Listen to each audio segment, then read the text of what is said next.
Welcome to another episode of The Horrific Podcast. We're two musicians who used to play in a band together and share a passion for scary movies. Each week we pick a different horror movie and dissect it to figure out what it was trying to accomplish, how well it did, and maybe even some larger truths about why people watch horror movies in the first place. If you haven't seen the movie we're talking about, then don't worry. The first half of the episode will be pretty high level and spoiler free, and then we'll play a warning before we start talking about any major plot twists in the ending. Thanks for listening, and we hope you enjoy the episode. Oh my god, it feels so good to be back. Finally. 2019, here we come. Oh yeah, we're coming out hot. And 2019... Is this season 5 technically? No, I think... We're going to keep going 4? Okay. Yeah, we'll finish 4 out and then do some kind of bonus thing at the end and go from there.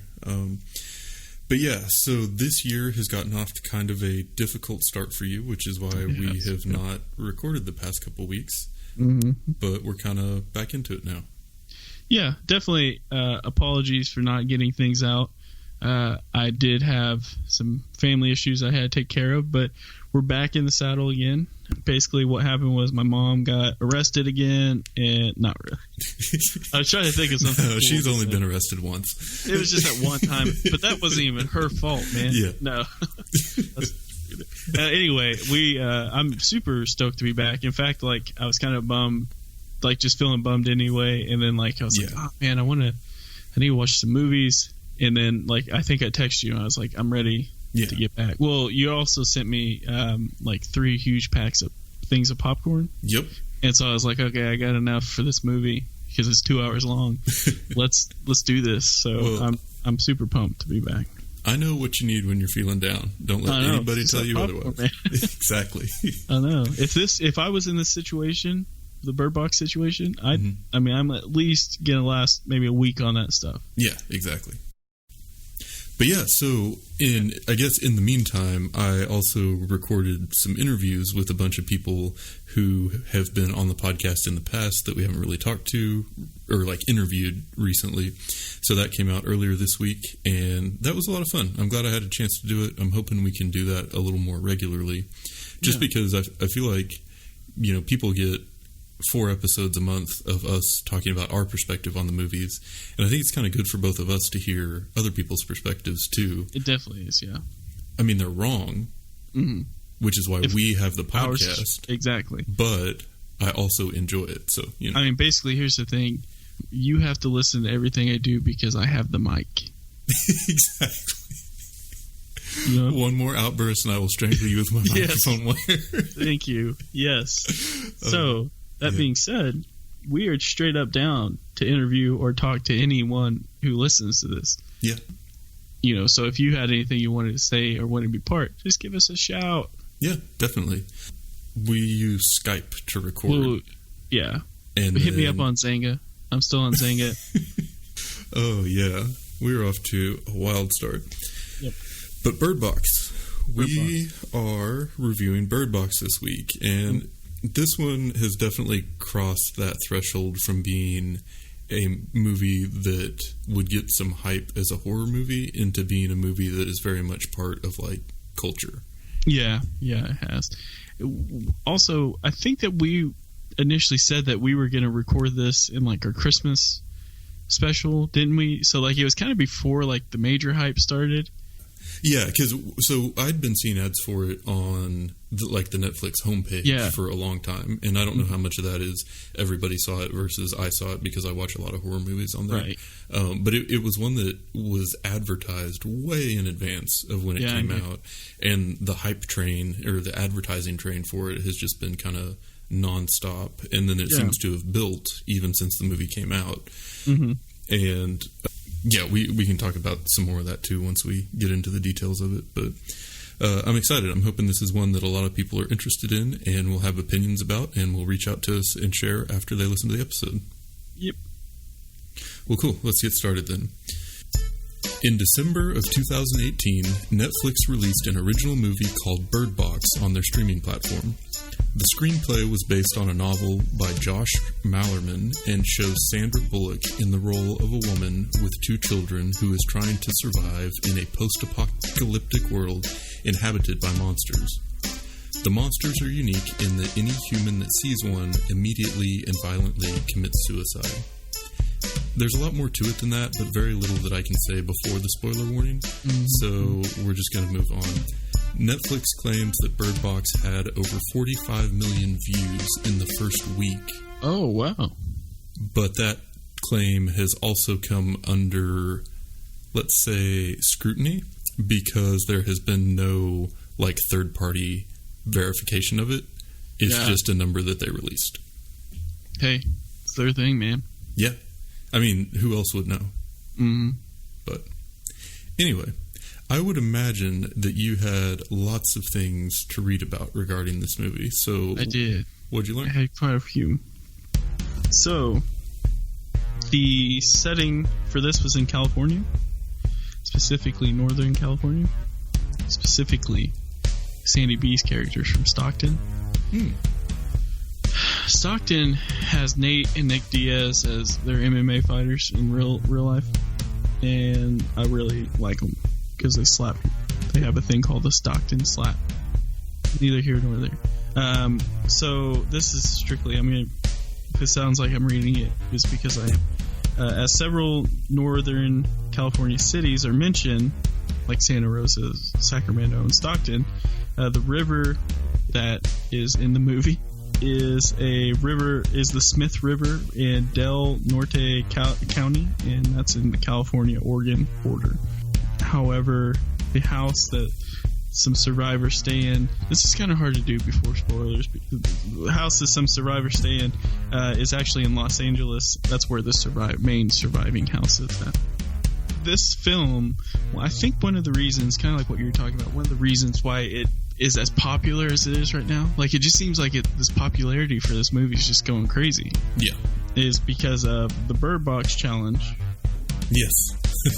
Which is... I was hoping that you would get into that. Yeah, this is something I learned about, but I'm not, like, surprised like that something like this would happen, but it's where people have to cross the distance blindfolded, both indoors and outdoors. This is which is basically the concept of the movie. Yeah.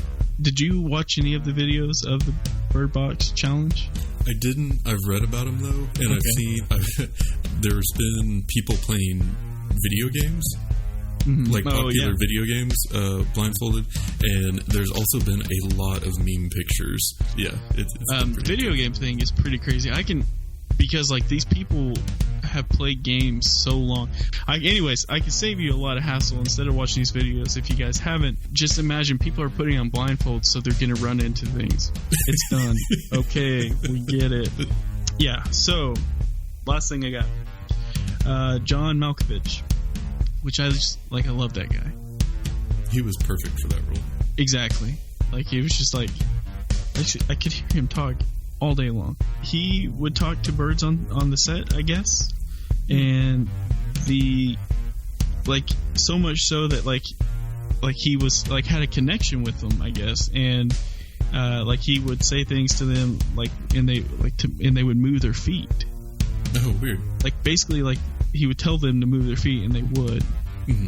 Just the exact wording of this, but I thought that was really interesting. So there are some birds in this movie, if you don't get that from the name of the movie, but John would talk to him, and it's just like, I believe that 100%. Being John Malkovich, like, I could see him doing that and getting away with it. I could see him spending more time talking to the birds than the other actors and actresses. I know, and then being like, I can get them to do this, why can I not get you to not trip over something? Yeah. Anyway, so those are my facts. Yeah. I'm glad you touched on the Bird Box Challenge and some of the other stuff going on there. And one of the things too, just kind of going into the popularity of this and how it's just kind of everywhere right now. I guess it was like last weekend, Sarah and I were in downtown Austin, and we were going. They have Free Week, which is like a local music festival down around like Mohawk and Barracuda and some of those venues. And on the way there, we saw this like truck that was parked on one of the roads that intersects 6th Street, and it said the Bird Box Experience.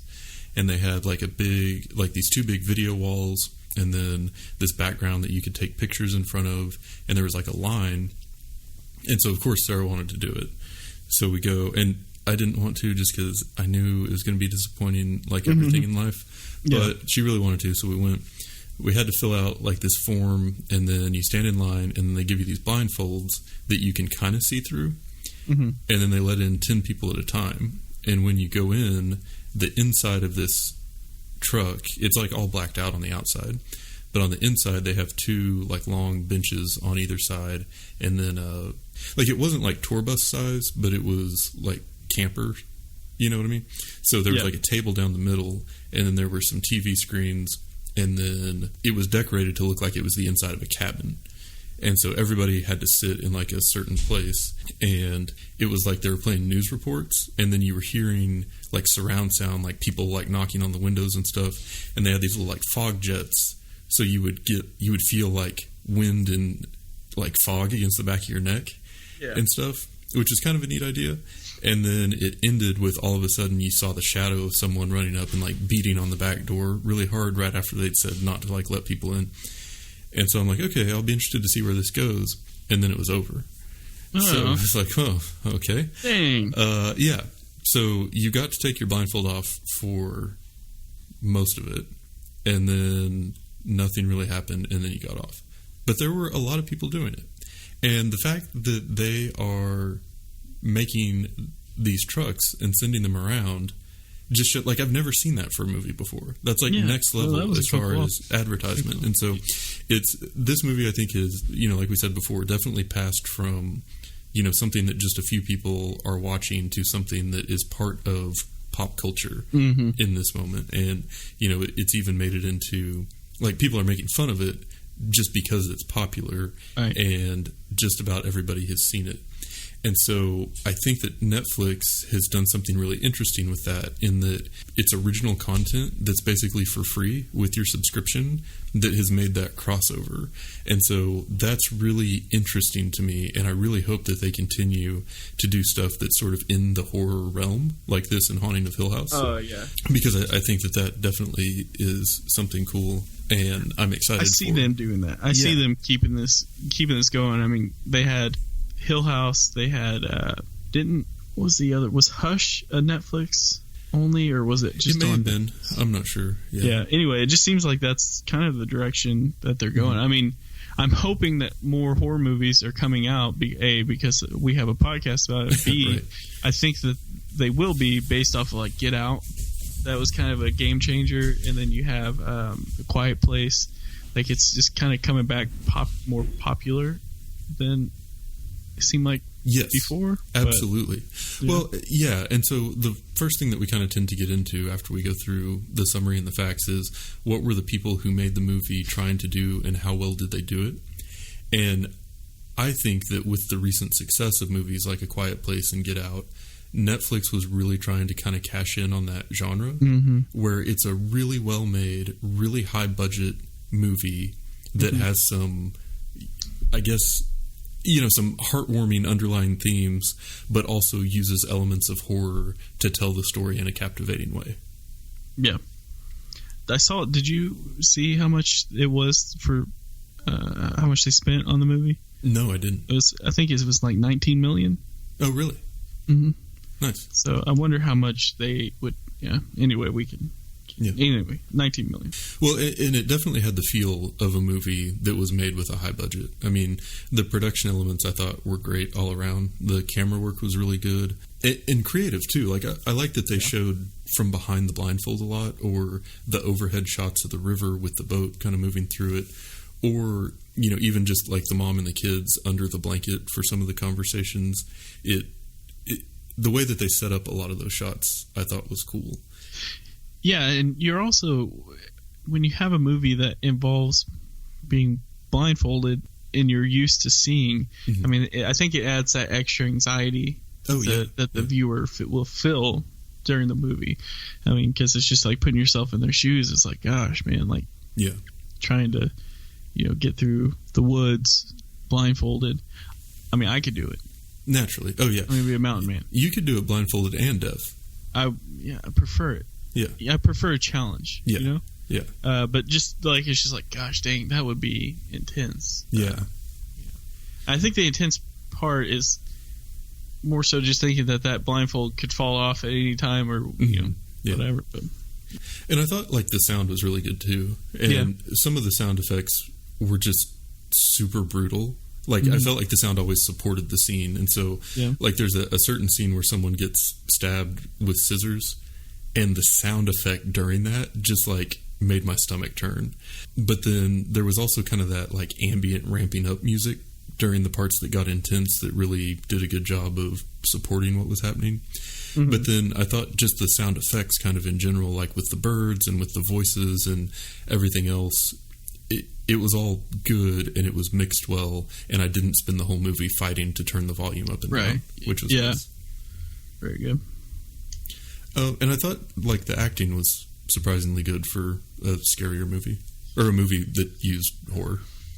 Yeah, I did too at certain times. Other times I felt like the acting, they were letting them ad-lib I can see that. like arguments and stuff, and it's like I feel like it is good with most like comedies because that's when some funny things come out.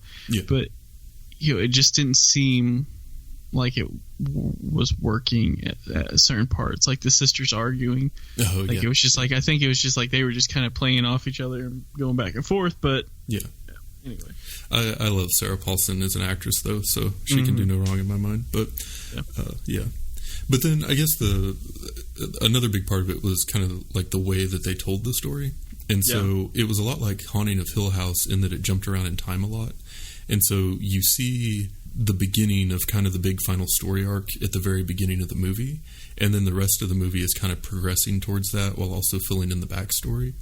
And I feel like that's something that came up a lot in the other interviews I did with people about this, and I think the general consensus was kind of that in knowing where things end up and then only seeing little pieces of how things get you there makes you a little bit more invested, or like you need to pay more attention to the story to be able, because you have all these little mysteries that you're trying to solve and figure out the whole way. So do you feel like it put like any, I mean, because also showing the future at the beginning of the movie, you also see a lot of things, you can predict a lot of things that are fixing to happen. Do you think that helped it or hurt it? That's a good question. So I think that for me, it definitely made the movie seem, I guess, kind of like what you were just saying, how it... like I like that I felt like I had things to use my spare brain cycles on, as like a reason to pay attention to more than just the dialogue, but trying to see how it fit into the bigger picture of what was going on with the movie. But I think it also added an extra level of suspense, because you see future scenes where some characters aren't around anymore, and then you don't know what's going to happen to cause them not to be around. So you're a little bit on the edge of your seat, like, is this when that character is going to get killed, or is this character going to, we're going to find out that they're evil or on the wrong side or something, So to me, it adds a little bit more, just as far as it keeps me more mentally stimulated throughout the movie, maybe. Okay. Yeah. What about you? I think it was, I could definitely see what you're saying. I think for me, it was like, it made some of these situations and some of the people who die less surprising, because it was just like, oh, okay, well, there's only this certain amount of people towards, I don't know. So it was, you start looking for it a little bit more, like, oh, I see where this scene's going. It's not really, exactly. Gotcha. So, but that being said, I still, I enjoyed the hell out of the movie. But, That said, most of this has been pretty positive so far, but we are talking generally just about the movie making and the experience of watching the movie in general. What we haven't really talked about is how this works as a horror movie. So, did you find this movie scary at all? No, I did not. Well, okay. Take that back. I feel like with something like that going down is pretty terrifying. Like just the idea that, not necessarily what the villains in the movie was, but just on a global scale, beyond your control, society can no longer function as it had, and right. Yeah. Granted, I will say this, like, I've been in a pretty like dark place lately, and so I'm like kind of also for like a new plague. Oh no. You know what I mean? Uh-huh. It's just like, I'm just kidding. I think that was a quote from Dwight. Yeah. Oh yeah, I think we need a new plague. It is funny though, because when I was watching this, I was like, well, hey. You know, it happens. What are you going to do? Well, but you're also speaking from, like, survivalist privilege. Like, you're somebody that could go out and be a mountain man. Yeah. I'd run out of insulin in, like, a week, and then I'd be done. So I'd figure out how to make some insulin from birch bark. I appreciate that. It's a nice thing to say. Yeah. I can do it. Anyway, so no, I didn't necessarily think it was scary. I definitely thought it was interesting, and I'll definitely watch it again, mainly because I watched it without Katie, and so she'll want to watch it. But I thought it wasn't any more terrifying than A Quiet Place, which I compared this movie to a lot. Might just be because it's kind of similar in a way, but yeah, I didn't. What do you think? Like I said, I mean, I think that it used some horror elements effectively, but overall, I don't think that the tone of the movie was really horror. It definitely felt more like suspense thriller to me. Yeah. But we'll go into a lot more detail of that after the spoiler warning. Yeah. But that's kind of where I landed on it in general. And I guess just as a teaser, I think this movie had a ton in common with zombie movies, but with like one really key difference that made it not feel scary like a zombie movie. Yeah. But I will go into that after the spoiler warning. But yeah, I guess on to who would like the movie. I think the answer is a lot of people. Really depressed people. Yeah, yeah, I think sad. So. Obviously, I think that's obvious. I think it's like we've been talking about. You know, it just seems like I think the whole meme thing helped. It probably also hurt it, but it also got views. I'm sure. I feel like a lot of people enjoyed this movie. Yeah, and I think that it's something that, you know, like we said, it became popular, and then people are watching it just because other people watched it. It's, you know, not just based on advertising, it's based on word of mouth, which goes a long way fast. And I think that A Quiet Place kind of had that same, you know, kind of trajectory before, even though it was a more, like, traditional theatrical release. And I think with how well Haunting on Hill House turned out, I think that really helped Netflix. Like, people trust them a little more. Yep. Cool. Okay, well, let's play the spoiler warning and then get into the more detailed parts because I have a lot I want to cover. Okay. Warning, warning, warning! Spoilers, spoilers, spoilers! This is your warning. Warning, warning, warning! Spoilers, spoilers, spoilers! This is your warning. It does not all be enough. Warning, spoilers! Okay, so before we go any further, I want to talk more about why this was or wasn't scary. Okay. And I have a theory. So like I said before, it has a lot of the same elements as a zombie movie. It's got sort of that post-apocalyptic... I like it. Nope, don't even say it. Don't even correct it. It's got sort of that post-apocalyptic and, you know, society's been broken down vibe, and people don't trust each other, and there's scarcity of resources, and you can't go outside and move about freely, and you're forced to move from one place to the next, and they keep losing people along the way, and there are these creatures out there that are out to get them, and it plays into that whole, you know, people are the real enemy. The dark side of humanity is what's really scary, because when you have all of these zombies around, who can you trust, and on, like most zombie movies do. But this movie didn't feel as scary, and my theory on why is that in this movie, everything just kind of works out. Yeah. Because I feel like for Sandy Beat. Yeah, exactly. Yeah. The main person that you're supposed to empathize with. And I feel like in horror movies, things typically just get worse and worse. Like, it becomes more and more hopeless. But in this one, I don't feel like it was ever really maintained that. Like, all the immediate problems seemed to get solved. And, you know, they were always able to find food, and then they just didn't have to worry about food anymore. Or when the boat tips over, she's able to just pull the kids out of the water, and then they're safe. or they need to stop along the way, and she goes off into the woods to look for something, and she just happens to walk up to a house that has that thing. You know what I mean? Like, it's overall a very hopeful movie, and I think that that's something that actually hurts its ability to maintain a horror feel. I think you hit the nail on the head. I didn't really think about it like that until you just said it, but I agree. I agree with that. Yeah.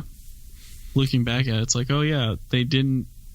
The only time that they mentioned food after the supermarket run was twice, I feel like, and that was when they let Gary in, and then the second time was when, or I guess 3 times, was when they said that they needed a couple days worth of food, and then the last time was when they lost the food. Yeah. But it was never like a driver or a motivator like, again like, after that point. And and then, they kind of move out and they're just like everything's kind of okay for the most part. And I don't know, it didn't have that feeling of like you're being closed in on like a lot of the zombie movies do. So, but yeah, that was just something that after the interview with Trey specifically, I thought about that a lot, and that's kind of where I ended up. But yeah. But there were still some pretty good horror scenes, I thought, a couple at least. But what do you think? Why do you think that Sandy B's character was so shut down, like she was, or so salty? I have a theory about it, but I was going to ask you. Well, my theory on it was, I think, and I talked about this with Russell, but I think one of the subplots of the movie was kind of her connection to other people. So she starts off and she's, this artist living alone, and her husband, her boyfriend, or whoever has left her, and she's pregnant, but she is worried about being able to bond with the children, and she's kind of over other people, and she won't talk to her mom, and then, it moves along, and she's in this house with these people that she doesn't trust, and she doesn't want to talk to the other pregnant lady, but then they end up kind of bonding, and then she and Tom obviously end up bonding in a literal way, which is gross because she is like his mom's older sister's age. And then like in the end, though, she's like super in love with the kid. She's had this change of heart. She's reunited with her doctor randomly at a place that's really far away from where they started, even though her doctor was in a hospital that probably exploded. But don't ask questions. Yeah. And anyway, that's my super long-winded answer of like, yeah, I think that there was a subplot of the movie about her, I guess, connection to other people. And so she had to start like really far in one direction in the beginning to make that full arc. Oh, okay. Yeah, because like I was kind of curious, and I was watching at the beginning. Yet again, the mood I'm in, just kind of cranky. Yep. And watching at the beginning this second time through, and I was like, I wonder why. Like, why does it have to start off? Why does she have to start off, cranky? And so I'm sitting there thinking, I'm like, well, like maybe it's because she lives alone, or she's pregnant, something happened with that, or like, oh, she's a painter, oh, she's an artist. She probably doesn't like her, like her career choices. And I was like, your career sucks, but it doesn't have to. And $11.99 on Amazon. Well played, sir. I just bought it. I just got mine in. Yes, but yes, I did write a book, and it's about career stuff, and it's on Amazon. But anyway. Very good. Back to the topic at hand. Yeah. What did you love or hate about the movie Bird Box? I think overall, I definitely enjoyed it more than I hated the movie. I enjoyed the characters. Like, I feel like they had a lot of like generic kind of characters when you get a group together. Yeah. Like in a bad situation, I'm thinking of like the 2 selfish millennials that just hooked up and then ran away. Yeah, that, and then you have the grumpy guy, the kind of cowardly guy who gets his courage back, and just so it had kind of like the generic. That was rather generic, but I don't think it took anything away from the movie. Like, I mean, they needed to have those characters. If every character was like Sandy B, then it would it would probably been a lot more of a boring film. I think the dialogue at times was rough, based off of kind of like what I was talking about earlier, like the ad-libbing. I thought it was, and we kind of touched based on this, but I thought it was shot really well. Yes. And I think it was directed by John Malkovich, right? Oh, really? I didn't know that. I think it was. Interesting. Let me double check before that one listener gets super pissed off. Yeah, I thought the director was a woman. It may have been. I thought it was. Oh, yeah, it was directed by Susan Beer. Why did I think it was John Malkovich?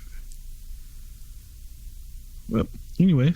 Well, he was the one directing The Birds, apparently. So that's a good point. That's a good point.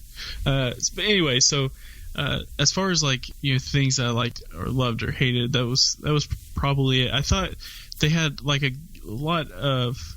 few like good ideas that they added to it. One being when they try to figure out if they could use security cameras to look outside, and if the entity, you know, what are we calling this? We calling it a monster? I called them demons just because the guy from Get Out, whose name I can't remember, the actor. Yeah. So he talked about them being like demons or associating them with mythology and stuff. So I give him the benefit of the doubt because I like him. So yeah, naturally. So I call him. And he was a hero. What was his name? Charles or something? Like, I thought that was a good idea. They had, you know, because I think that's things that normal people would think of. Yeah. You know, it's like, well, why can't I look? I mean, it's kind of like when the eclipse came and they had to tell people, don't look at the eclipse through your phone. Yeah. Like, yeah. Anyway, so there were things like that it kind of touched base on, and you definitely saw it progress. Like, you saw it did the cutting shots, you know, so it technically started towards the end of the movie. You didn't realize that at the beginning, or, you know, immediately, but then you start to, okay, it's 5 years earlier or whatever it was. But it definitely showed you the progression of, like, you heard on the news that this is happening in Russia. Yeah. And, you know, as all Americans are probably, we're just like, oh, I don't care. It's Russia. And then it was like, I mean, you just saw it progress. Then you saw like the first person kill herself, and then next thing you know, like it's a straight survival movie, and they're trying to, I guess, one of the scenes I kind of enjoyed was, or one of the things I liked where they used the GPS and the like the blacked out windows on the Jeep and the parking sensors and stuff. Yeah, sensors. Yeah. And the reason why I know that could really work is because my father-in-law's car, he has a 2015 Toyota Highlander, and it does that. Like, if you get too close to anything, or it slows you down if you're cruise controlling. Anyway, so like, I liked a lot of the newer technology that they threw in there.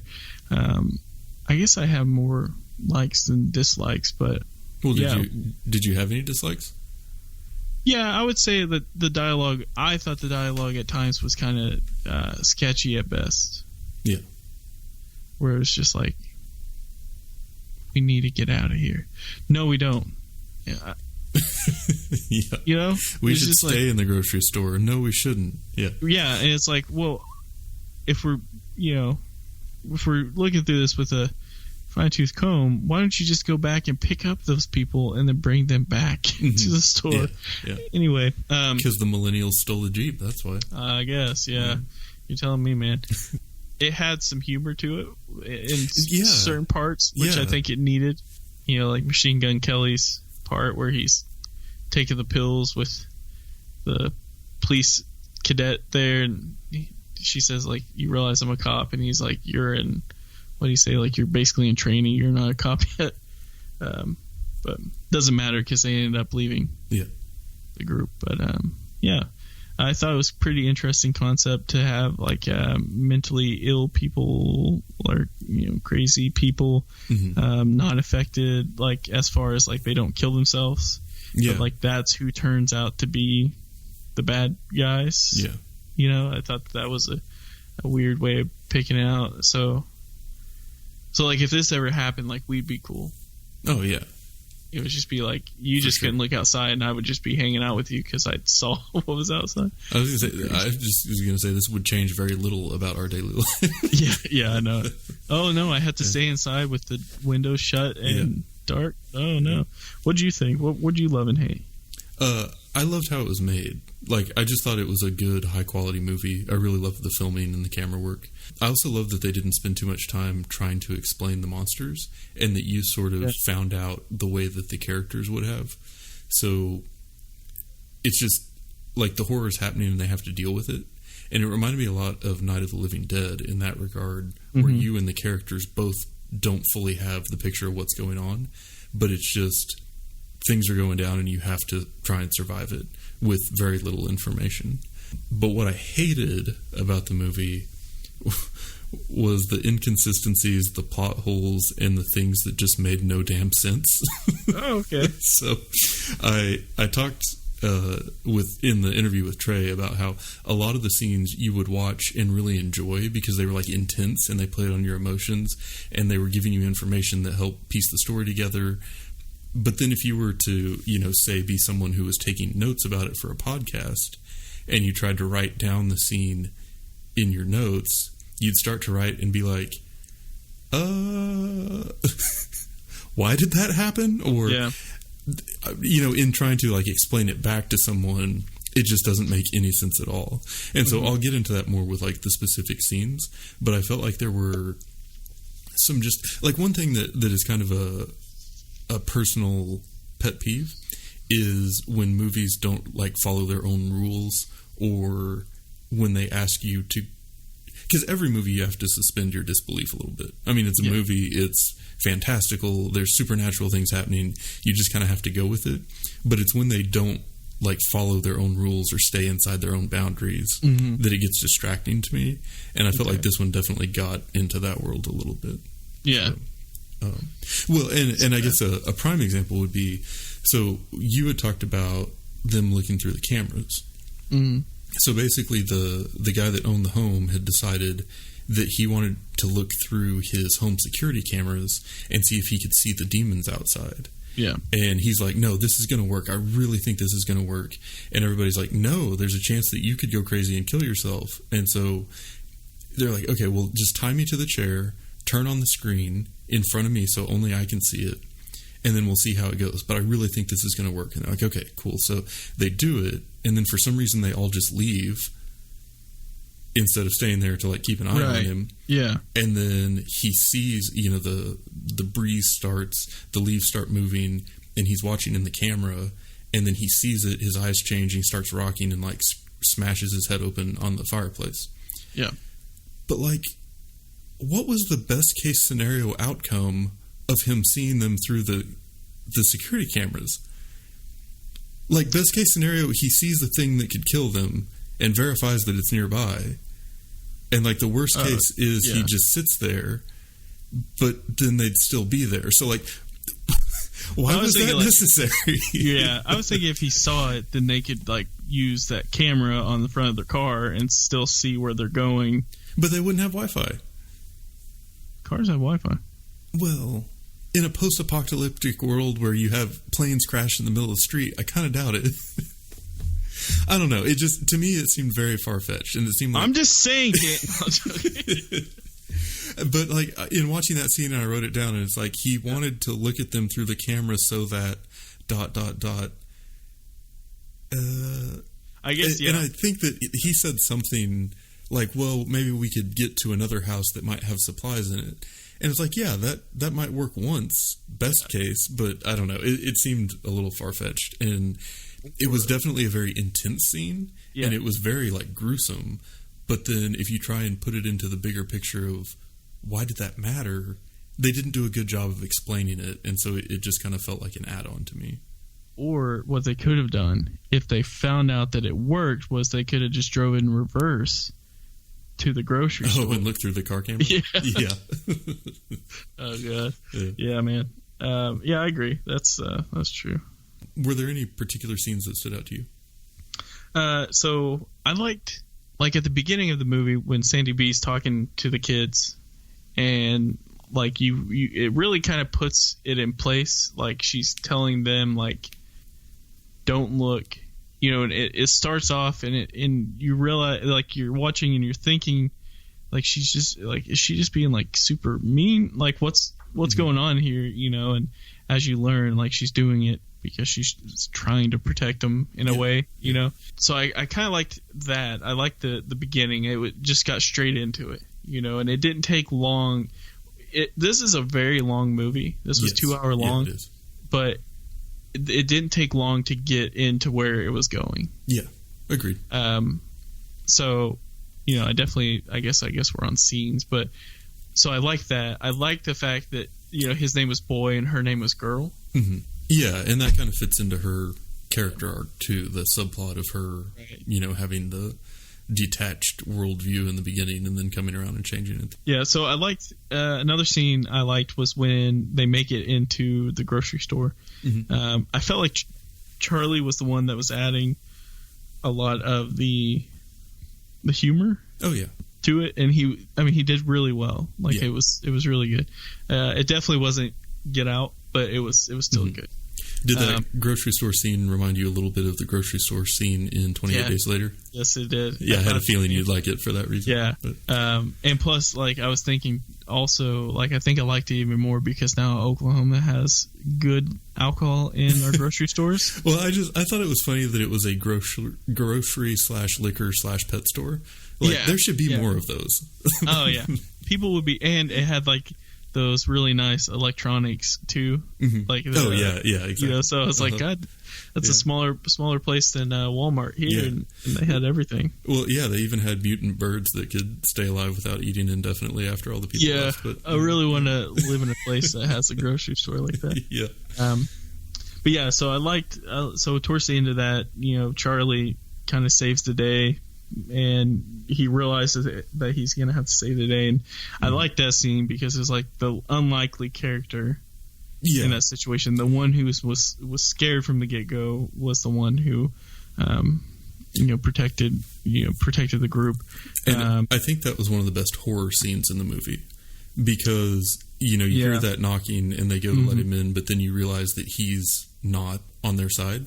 And that it's a trap, and then Charlie runs out and knocks him, and the music's loud, it's super intense, the birds are going crazy, they get the door slammed, and then you see that blood come pooling back under the door, and then you hear the guy knocking and just saying the same stuff that he was before, and it's just like a cycle, you know, like that was chilling. That was, I thought, one of the best horror moments of the movie. And I think that's when I realized that people are affected differently. Yes. Like, I don't think we knew at that point when I was first watching it that the people who, you know, some people just weren't affected the same. And I think it was the ones who were already crazy is what Gary said. Yeah. Well, so what had happened previously was the guy in the river where Sandra Bullock's in the boat with the kids. Yeah. And at that point, all you've heard is that anybody that looks at the thing kills himself. And so they're in the river and they hear someone yelling. And originally I thought it was the person from the radio in the very opening scene. And so the fact that she got so like defensive and aggressive was really confusing to me. But then he's coming towards them and then she starts like shooting and like kicking and fighting and then ends up hitting him with the machete. And you find out that he is crazy and he's trying to kill them. But it's almost like he's been possessed by the demons. Yeah. And so that added a whole new layer of things that you had to figure out and see as a danger in the movie was that there are some people that don't just kill themselves. They become aggressive and try to attack other people. So I thought that was kind of a good added story element. But you didn't have the full story at that point. I like that you got more information about it as time went on. And in the one in the grocery store /pet store /liquor store, Charlie made a comment about how, he was always a little weird or a little off, but he was nice to me. So that was just one more little clue that kind of led to that. Yeah. Those were some of my favorites. I think another scene was when Gary showed up and you had Olympia, what was her name? Olympia let him in, which was just stupid. Yeah. Like, that was just frustrating. But I think it was meant to be frustrating. Yeah. Well, and she'd been in exactly the same position. Yeah. But also, you're just like, stop it, you idiot.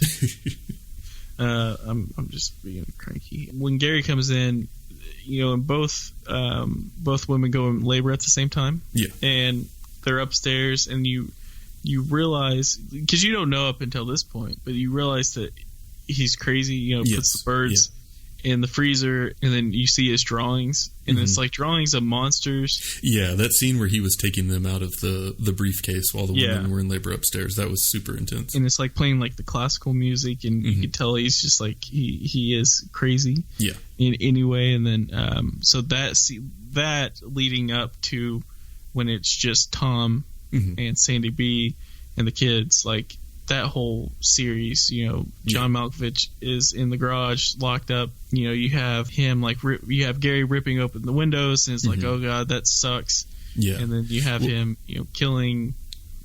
And that's when that scene happened where the old lady stabs herself in the neck with the scissors, and the sound effect for that. It was rough. Yeah.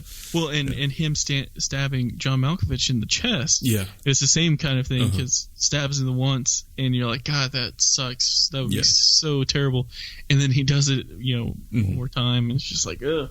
Yeah. Anyway, so I think that those were probably the ones that stick out. I really liked what them getting to the grocery store too. You're just imagining being covered, not being able to see anything, trying to navigate to the grocery store, or navigate anywhere. That was another one that I had trouble with, though, just because you had all of those cars, and there was a plane crashed in the road, and somehow they were able to, just by GPS, get to the store without bottoming out the Jeep on something or whatever. That seemed like a little bit of a reach. It was intense, and the way that they were filming it from inside the Jeep where you didn't know what was going on outside was cool. But that the sensors, though, man, they can keep you out.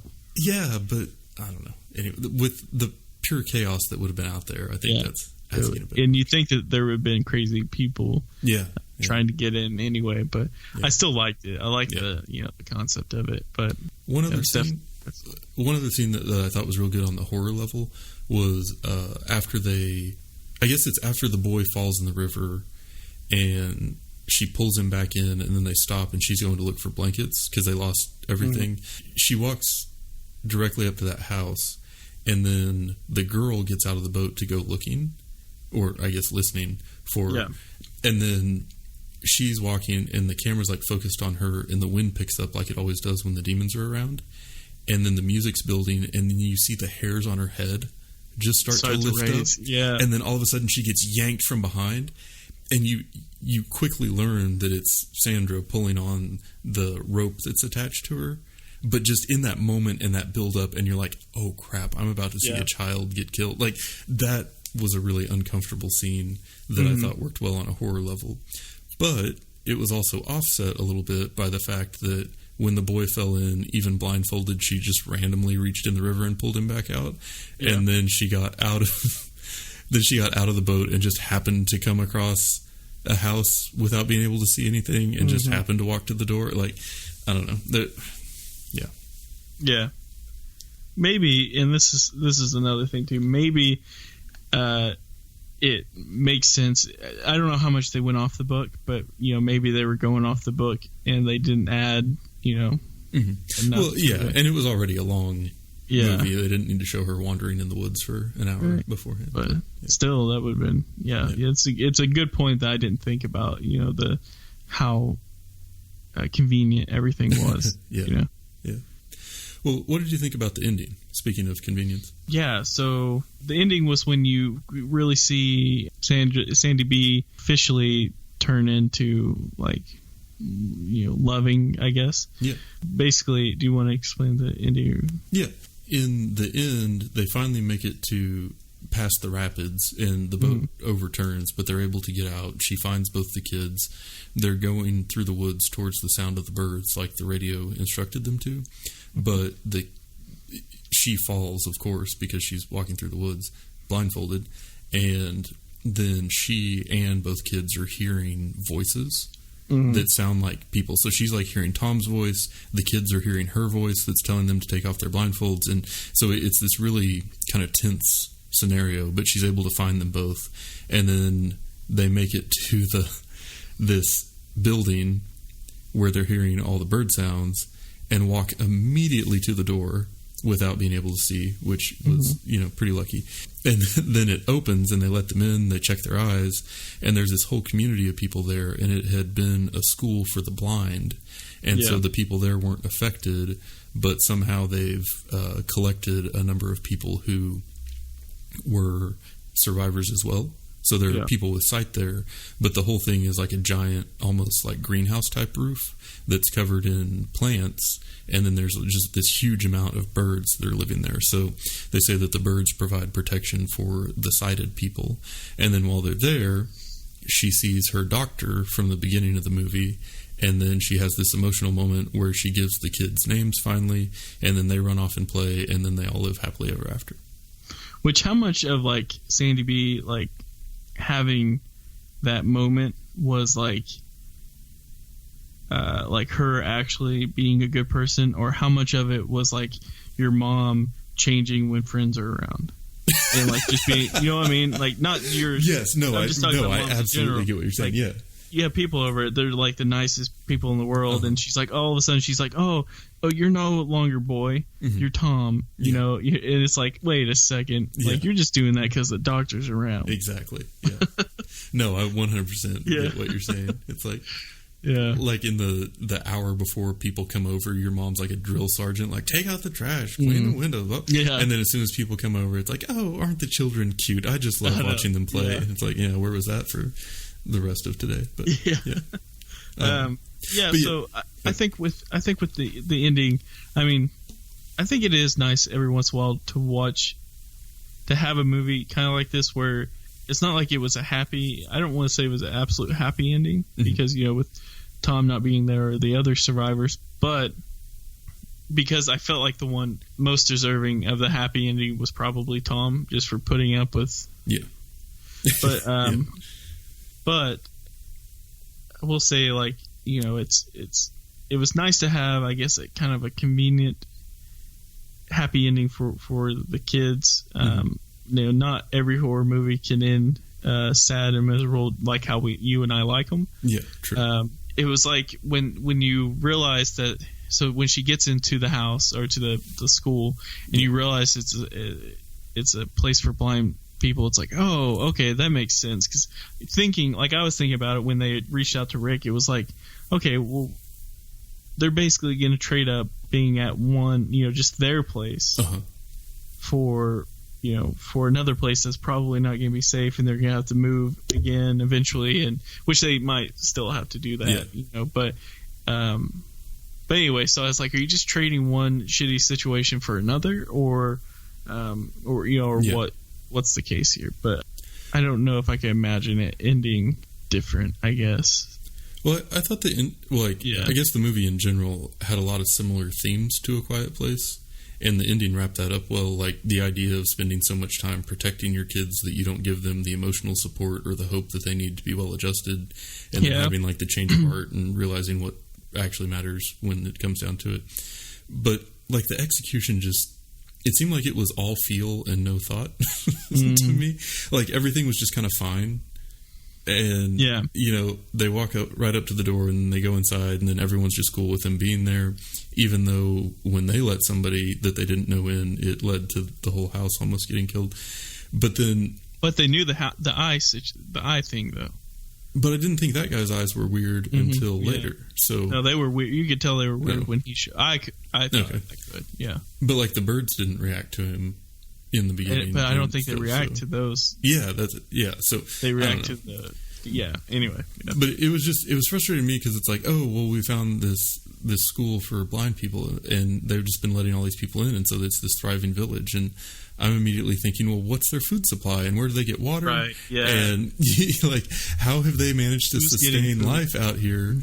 And then now what? Like, there's no way to beat the monster. Like, they're just supposed to be okay that they're going to live the rest of their lives in this asylum-like building while the rest of society is burning on the outside. And but somehow that's okay, and you're supposed to feel good about it. It was really frustrating to me. And one thing I brought up in a couple of the interviews was how, like, what was their food supply? Like, that was the part, because it's not like they were going to a grocery store that's just down the road. They're out in the middle of the woods and isolated, and you didn't see any farming, and the top of it was all covered up, so it's not like they had light for good farming or anything. Mm-hmm. But what I finally realized is the key that unlocks everything. And I understand why they left it out, because it would have been a little hard to watch, and there probably would have been some people that protested. But the reason that the name of the movie is Bird Box, even though the birds weren't in it all that much, and the reason that they were going to live happily ever after in there, is because those blind people are clearly eating the birds. That's the only explanation. Birds are the key of survival. Right. Okay. I can see that.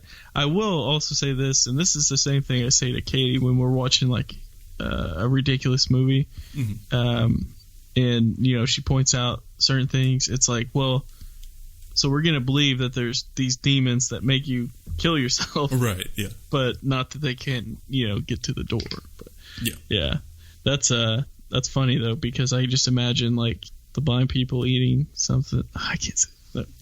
It's also cracking me up. I will wait until the end of the recording. It's also cracking me up because I'm thinking about that scene from Dumb and Dumber where they sold the dead bird to the blind kid, and he's like, pretty bird, and he's like petting it. Like, Anyway. Oh, man. Yeah, I think we have adequately covered this movie. I think our final consensus is that it's really a pretty decent movie. It keeps your attention, doesn't necessarily hold up to intense scrutiny, and it's not very horrific. But, I mean, it's on Netflix. You already paid for it, essentially, so go see it. Talk to your friends about it. Idiot. Do a Photoshop that's clever. Yeah. Is that what they're doing? Yeah. Yeah, do that. Yeah. Idiots. Feels good to be back. We will talk to you all next week.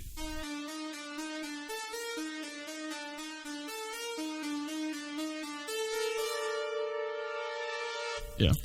Also, oh wait, never mind. I was going to make a comment about popcorn being bad for birds, but that's rice. I'm dumb. Yeah. Well, it'd be bad for them if they ate my popcorn.